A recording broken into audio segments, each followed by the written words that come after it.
she washed the bottle and stayed calm? Accident? Or did she plan this? He just stopped.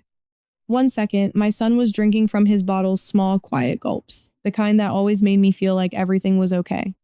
And the next, nothing. No sound, no movement, no breath. Before we continue, please hit the like button, subscribe to the channel, and turn on the notification bell for updates. Have you ever seen something happen right in front of you and your brain refuses to accept it, like reality lags behind by a few seconds? That's exactly what it felt like. The bottle slipped from my hand and hit the floor, milk spilling across the hardwood, spreading too slowly, too calmly for what was happening. Noah?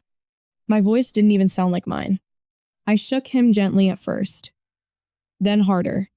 Noah? Noah. Nothing. And then something else hit me. Not panic. Not yet. Something colder. Because just seconds before that moment, right before he took that sip, I had noticed something. Something I ignored. Let me take you back. It was late afternoon. The house was quiet in that unnatural way that makes every small sound feel louder, the kind of silence that presses in on you. I was standing in the living room, swaying slightly, holding Noah against my chest. He was 6 months old, healthy, calm, perfect. And I was exhausted. Not just tired, the kind of exhaustion that seeps into your bones. Single mom, no sleep, constant worry, you start second-guessing everything. That's why I had moved back in with my mom. Diane Carter, 54, organized, composed, always in control. She had insisted. You can't do this alone, Lena, she told me. Not like this. And maybe she was right. Or maybe I just wanted to believe she was. That afternoon, she stood in the kitchen, her back to me, preparing a bottle. I already made one earlier, I said, shifting Noah slightly as he fussed. She didn't turn around. I know, she replied, calm, smooth. That one's been sitting out too long. I'll make a fresh one. That made sense. Didn't it? So why did it feel off? I remember watching her for a second too long. The way she held the bottle under the light, the way she paused, just for a moment. Then she turned around and smiled. You look exhausted, she said, walking toward me. Let me feed him. I hesitated. Not long. Just a flicker. I can. I started. I've done this before, she cut in gently, already reaching for him. And that was it. That tiny moment, that quiet override. I handed him over. She sat down on the couch, cradling him like she'd done it 1,000 times before. And maybe she had. I hovered nearby, rubbing my eyes, trying to shake the fog in my head. Then I noticed it. The bottle. Something wasn't right. I stepped closer.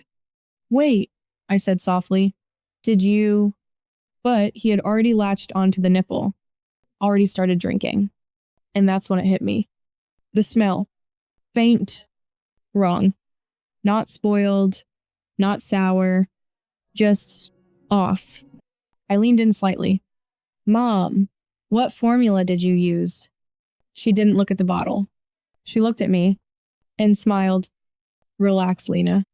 And then Noah took another sip, and everything changed. Noah swallowed. A tiny, normal motion. The kind you wouldn't think twice about unless it was the last normal thing you'd see.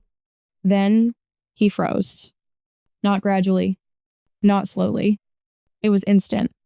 His little hands, which had been loosely curled against the bottle, went stiff. His body tensed for half a second, and then went completely limp. Noah? I laughed. Actually laughed. A short, confused breath of a sound like my brain was trying to turn it into something harmless. Hey, don't do that, I said, stepping closer. My mom didn't move, didn't react. She just kept holding the bottle, even as it slipped from his mouth. That's when the silence hit. No swallowing, no breathing. Nothing. Mom? I reached for him, my hands suddenly shaking. Mom, what? I lifted Noah out of her arms, and the second I did, something inside me dropped. His head fell back too easily. His body wasn't just relaxed. It was wrong. Too loose. Too still. No. I shook him gently, then harder. Noah? Nothing. I pressed my ear to his chest. And that's when the panic finally hit full force, like a wave crashing straight through me. I couldn't hear anything. Or maybe I just couldn't process it. Call 911, I shouted. But even as I said it, something didn't make sense. Because my mom was still sitting there. Still calm. Still watching me. Mom, call 911, I screamed, my voice breaking now. She blinked. Slowly. Oh, right, she said, like I had just reminded her of something minor. She stood up, not rushed, not panicked, just stood. And walked toward the kitchen. Not for a phone. For the sink. That's when I saw it. The bottle. Still in her hand. And before I could even fully process what she was doing, she turned on the faucet. Water rushed out loud and sudden, splashing against plastic. What are you doing? I yelled. My heart was pounding so hard it felt like it was tearing through my chest. I rushed toward her, still clutching Noah, and saw the liquid inside the bottle swirling, thinning, disappearing down the drain. Stop, stop, stop. I grabbed her wrist. Hard. The bottle slipped, clattering into the sink as water continued to pour over it. For a second, we just stood there. Me shaking, barely holding it together. Her calm. Too calm. Lena, she said quietly, almost gently, you're scaring yourself. Scaring myself? I stared at her, my mind struggling to catch up with what was happening. Behind me, Noah's head lolled against my arm. Still not moving. Still not breathing. He's not breathing, I screamed. And finally, something shifted. Not panic. Not fear. Something else. She looked at him, then back at me, and said, in the most even tone I had ever heard in my life, sometimes babies just stop breathing. Silence. Heavy. Suffocating. Wrong. Because that wasn't true. It couldn't be true. Not like this. Not after one sip. Not after that smell. And in that exact moment, somewhere between fear and disbelief, one thought cut through everything else. What if this wasn't an accident? The sound of sirens echoed faintly in the distance, getting closer, and I realized something else. My mom hadn't called them. I hadn't either. So, who did?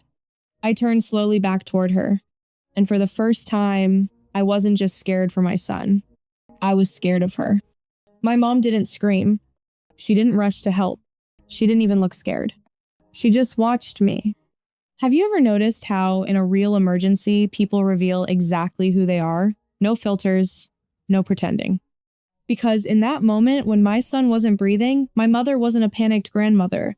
She was composed. Too composed. Noah, baby, come on. My hands were shaking so badly I could barely hold him steady. I laid him flat on the floor, remembering bits and pieces from a CPR video I had watched at 2 a.m. weeks ago. 2 fingers, gentle compressions, or was it 3? Come on, come on!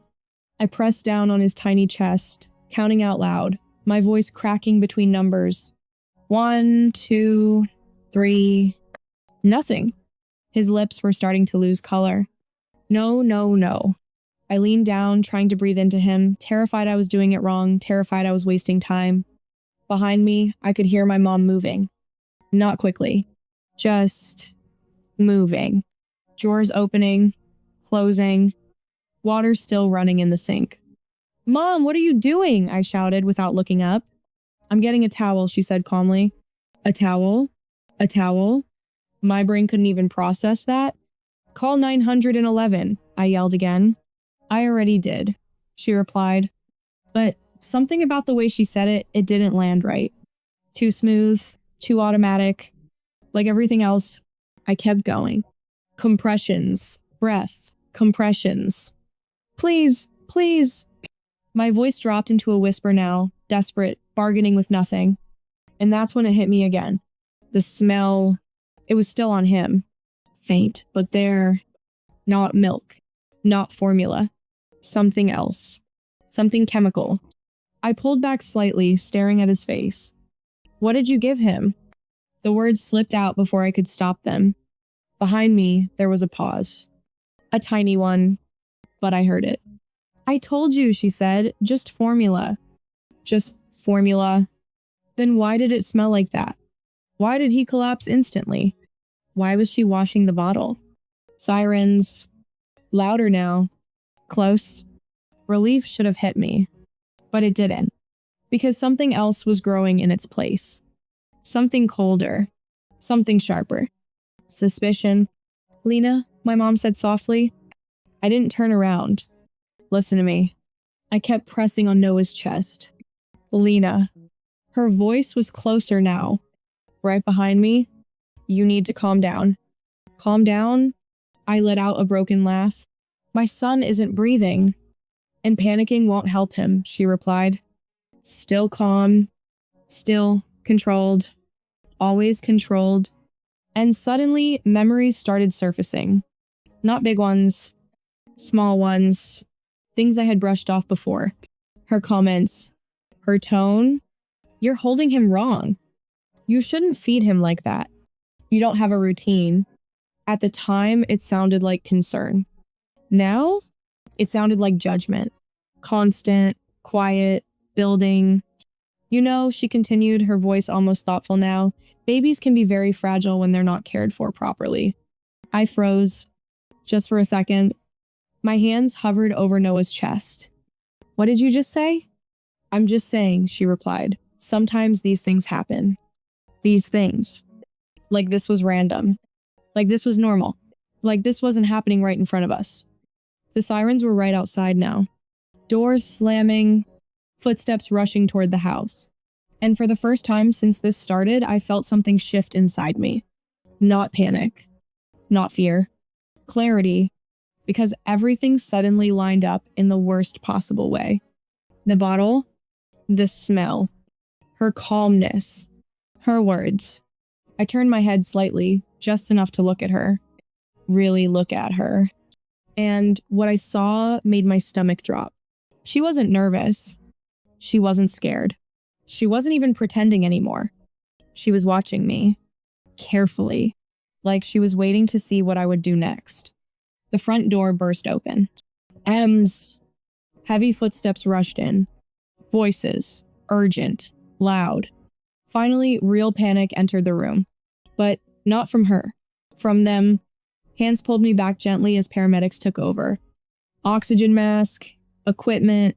Fast. Practice movements. What happened? One of them asked quickly. I opened my mouth. And hesitated. Because I could feel her eyes on me. Right behind me. And in that split second of silence, I realized something terrifying. If I said the wrong thing, if I couldn't prove it, this could somehow be turned on me. Ma'am, the paramedic pressed, what did the baby ingest? My heart pounded. My throat tightened. I looked at Noah.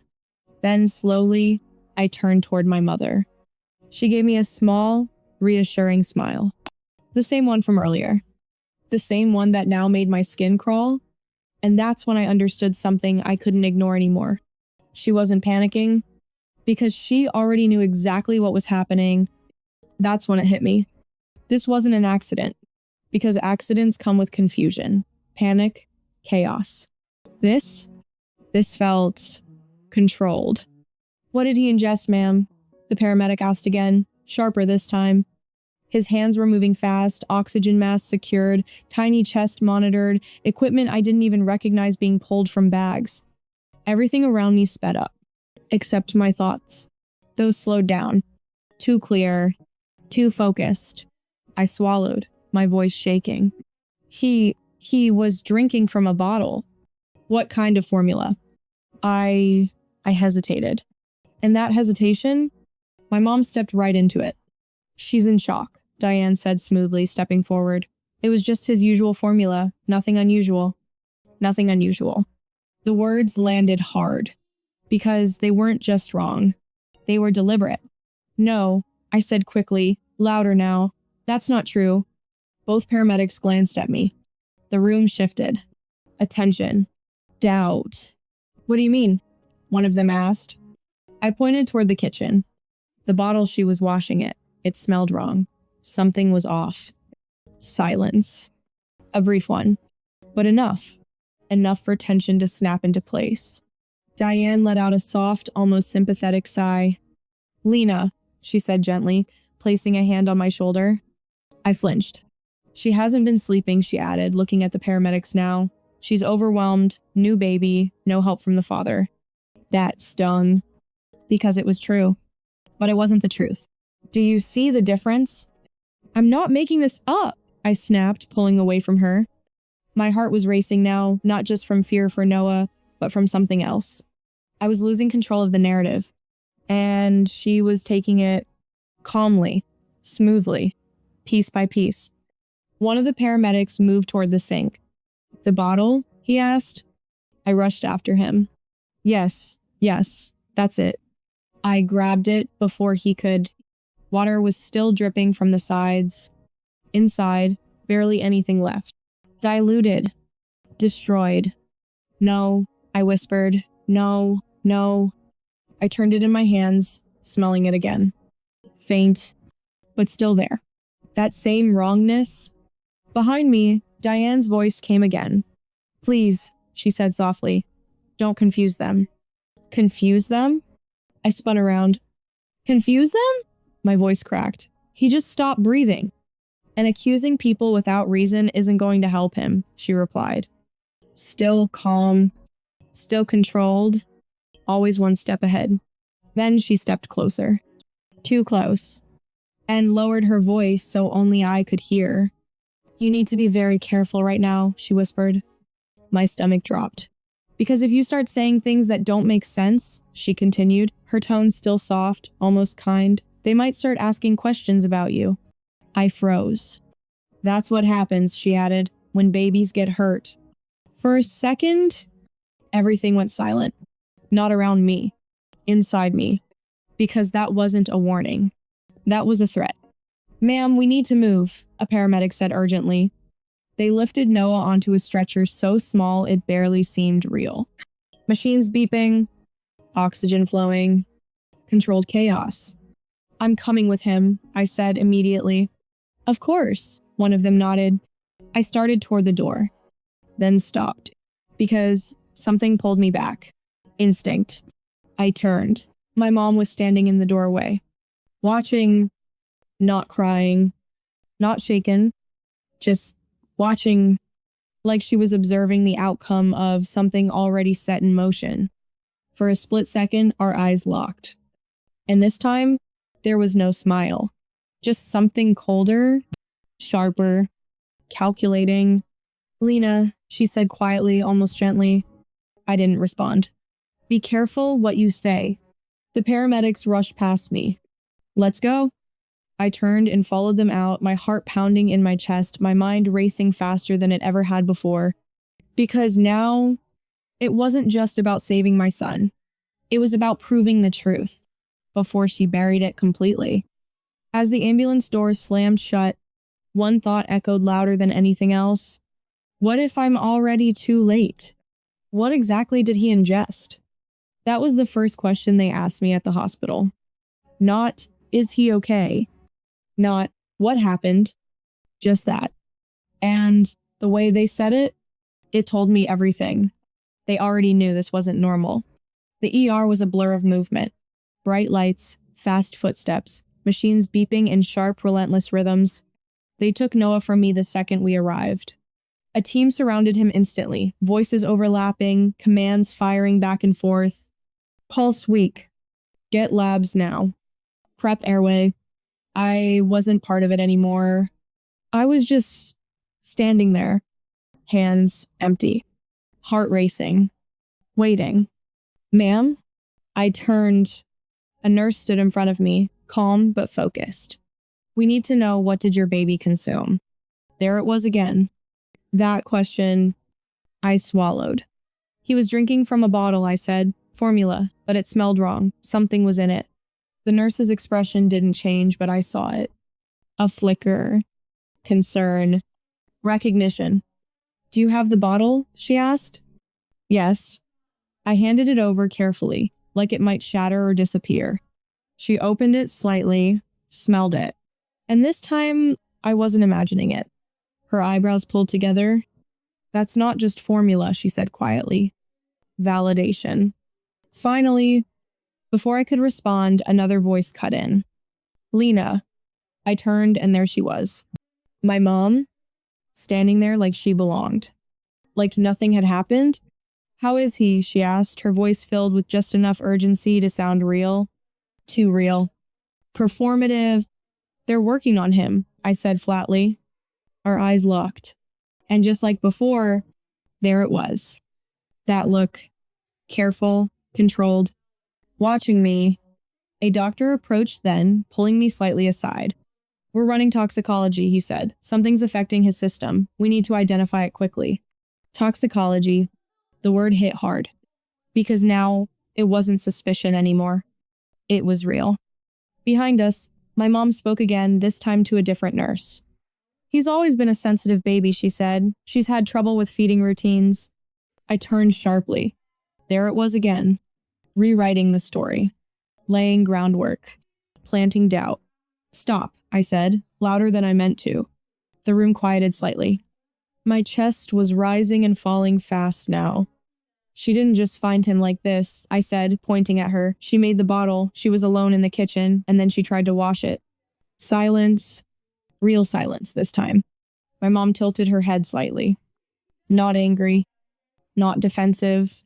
Just disappointed. Lena, she said softly, this isn't helping. Helping who? A second doctor entered, speaking quietly to the first. They stepped aside. Whispers. Glances. Then a look in my direction. Time slowed. Every second stretched tight. My hands clenched. My heart pounded. The doctor approached me again. Serious now. Focused. Lena, he said carefully, we found something in his system. My throat went dry. What is it? He hesitated. Just for a second, but it was enough to make everything inside me twist. It shouldn't be there, he said. Behind him, I saw my mom, still standing, still watching. And for the first time, I saw something shift. Not fear, not panic, but something close. Something like anticipation. And in that moment, I knew whatever they found, it was going to change everything. It shouldn't be there. Those 4 words didn't just hang in the air. They crushed everything beneath them. What is it? I asked again, my voice barely holding together. The doctor glanced briefly toward the nurse holding the bottle, then back at me. A sedative, he said, a strong one, not something a child, especially an infant, should ever be exposed to. My stomach dropped. A sedative, not formula, not contamination, something intentional. For a moment, the world around me blurred. The machines, the voices, the movement, all of it faded behind one single, undeniable truth. Someone put that in his bottle? Is he going to be okay? I forced out. That depends on how much he ingested, the doctor replied. We're stabilizing him now. His breathing has been suppressed, but we intervened in time. In time. That phrase echoed. Barely. Behind me, I heard it. A soft inhale. I turned slowly. My mom, still standing there. But now, something had changed. Her posture was tighter. Her expression, thinner.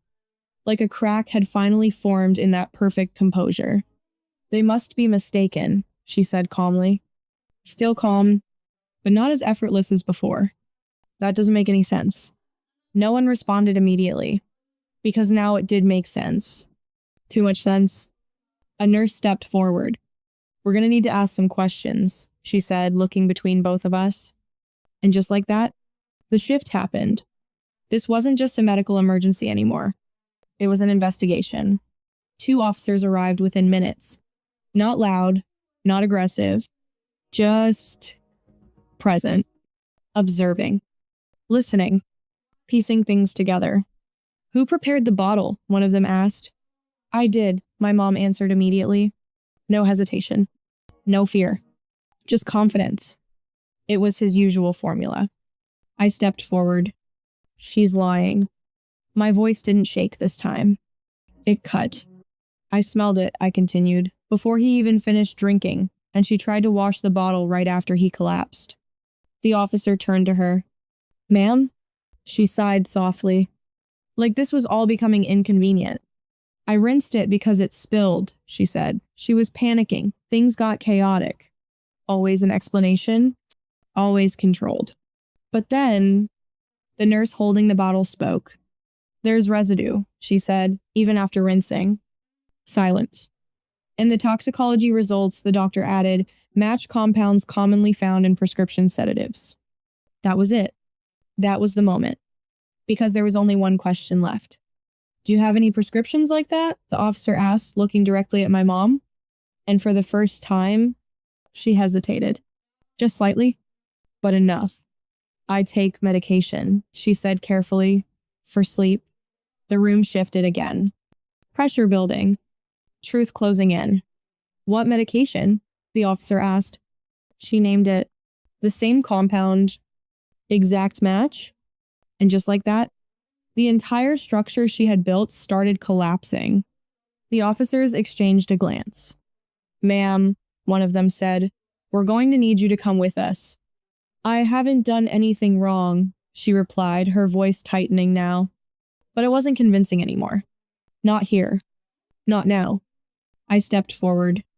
"Why?" I asked. Not loudly. Not emotionally. Just one word. Clear. Sharp. She looked at me. Really looked at me. And for a moment, everything else disappeared. No doctors. No police. Just us. "You weren't ready," she said. Simple. Cold. Certain. My chest tightened. "What?" "You were struggling," she continued. "You're exhausted. Alone. You don't have structure. Discipline. You poisoned him." I cut in. "I was helping him," she snapped back. There it was. Not denial. Justification. "I was going to prove it," she continued, her voice rising slightly now, "that something was wrong, that he needed better care, that you couldn't handle it." Every word landed heavier than the last. "You were going to let him get sick," I said slowly. "Not sick," she corrected. "Dependent, observed, monitored, then they would see." "They?" I whispered. "Doctors, services, someone qualified." The room was completely silent now. 'Cause she wasn't hiding it anymore. "I miscalculated the dose," she added flatly. Like that was the only mistake. That was it. That was the full truth. No mystery left. No doubt. The officers stepped forward. "Ma'am, turn around." This time, she didn't resist. As they led her away, she looked back at me one last time. Not angry. Not regretful. Just certain. Like she still believed she was right. And then she was gone. Hours passed. Long, slow, unbearable hours. But eventually, a doctor walked toward me. Different energy this time. Softer. "He's stable," he said. I exhaled so hard it felt like my entire body collapsed with it. "His breathing is back on its own. We're going to monitor him closely, but he's going to make it." Relief didn't come all at once. It came in waves. Shaking. Heavy. Real. Days later, the aftermath settled in. My mom was formally charged. Child endangerment, administering harmful substances, attempted harm. There was no way around it. The evidence was too clear. The bottle, the toxicology. Her own words. Families started calling. Some in shock. Some in denial. She would never, but she did. I saw it. I lived it. Marcus came back, not dramatically, just showed up. Quiet, serious. "I'm here," he said. And this time, I let him be. Child Services opened a case. Standard procedure. Questions, home checks, evaluations, but the truth held. I had acted. I had noticed, even if it was almost too late. Eventually, they cleared me. Closed the case. I moved out within a week. A small apartment. Nothing special, but safe. The first night alone with Noah. I didn't sleep. Not even for a minute. When it was time to feed him, I froze, bottle in hand, heart racing. And then I did something I should have done that day. I smelled it carefully, deliberately. It smelled normal, clean, safe. I fed him slowly, watching every movement, every breath, every swallow. He drank, paused, looked up at me, alive. And in that quiet moment, everything finally settled. Not perfectly, not completely, but enough. Because now I knew something I wouldn't ever ignore again. I had felt it, that instinct, that small, quiet voice telling me something was wrong. And next time, I wouldn't question it. I wouldn't dismiss it. I wouldn't hand my child over anyway. I looked down at him, cradled safely in my arms, and whispered softly, "I've got you." The bottle sat on the table beside me. Ordinary, harmless, just a bottle. But I still checked it twice. And this time, I trusted what I felt. Would you have stayed calm or noticed the signs sooner? Tell me what you think.